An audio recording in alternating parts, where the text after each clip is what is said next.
मृद व जलसंधारणाच्या जनजागृतीसाठी काढणार पाणलोट यात्रा मंत्री संजय राठोड यांची माहिती। माती आणि पाणी या दोन महत्त्वाच्या घटकांशी निगडीत असलेल्या मृद व जलसंधारण विभागाअंतर्गत जलसंवर्धनाच्या जनजागृतीसाठी नवीन वर्षात पाणलोट रथयात्रा काढण्यात येणार आहे। ही यात्रा जानेवारी ते मार्च या 3 महिन्यात संपूर्ण राज्यात फिरणार असल्याची माहिती मृद व जलसंधारण मंत्री संजय राठोड यांनी दिली आहे। ते आज या ठिकाणी आयोजित पत्रकार परिषदेत बोलत होते। शेती सिंचन या दृष्टीने मृद व जलसंधारण विभागात अत्यंत महत्त्वाचा आहे। राज्यात असलेले छोटे तलाव व पूर्व विदर्भातील मामा तलाव या विभागाच्या मालकीचे आहेत।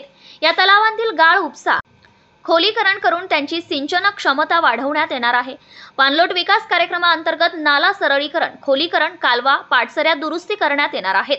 नव्याने कालवे निर्मिती पाईप टाकून करण्याचा प्रस्ताव आहे। त्यामुळे पाण्याचा अपव्यय होणार नाही व शेवटच्या टोकापर्यंत पाणी पोहोचवण्याचा आमच्या विभागाचा प्रयत्न राहील, असे नामदार संजय राठोड यांनी सांगितले।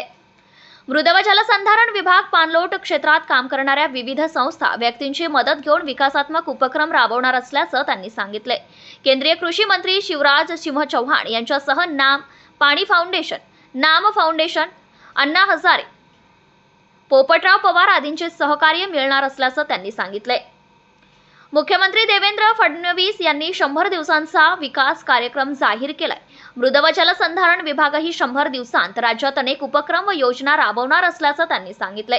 याची सुरुवात मंगळवारी मंत्रालयात राज्यातील विविध संस्थांची बैठक घेऊन यांच्याकडून सूचना मागून करण्यात आली आहे। त्यामुळे मृद व जलसंधारण विभागही लवकरच इतर विभागांप्रमाणे वैशिष्ट्यपूर्ण कामांसाठी ओळखला जाईल, असेही ते म्हणाले। राज्यात लवकरच जलयुक्त शिवार टप्पा 2 सुरू करण्यात येणार आहे, असे ते म्हणाले असून गाळमुक्त धरण, गाळयुक्त शिवार योजनेतून शेतकऱ्यांना जवळच्या धरण व तलावातील गाळ शेतात टाकण्यासाठी प्रोत्साहन दिले जाणार असल्याची माहिती त्यांनी सांगितली आहे। जलसंवर्धनाच्या जनजागृतीसाठी शालेय, महाविद्यालयीन विद्यार्थ्यांसाठी चित्रकला, निबंध आदी स्पर्धांचे आयोजनही केले जाणार असल्याचं त्यांनी सांगितलंय। मृद व जलसंधारण विभागाच्या वतीने 50च्या वर क्षेत्रात विकास कामे करता येतात। आदर्श गाव, बचत गट, सिंचन विकास, पडीक जमीन विकास अशा अनेक क्षेत्रात काम करून या विभागाला नावलौकिक मिळवून देऊ, असे यावेळी मंत्री संजय राठोड यांनी सांगितले। पत्रकार परिषदेत शिवसेना जिल्हा संपर्क प्रमुख हरिहर लिंगणवार, जिल्हा प्रमुख श्रीधर मोहड, पराग पिंगळे आदी उपस्थित होते।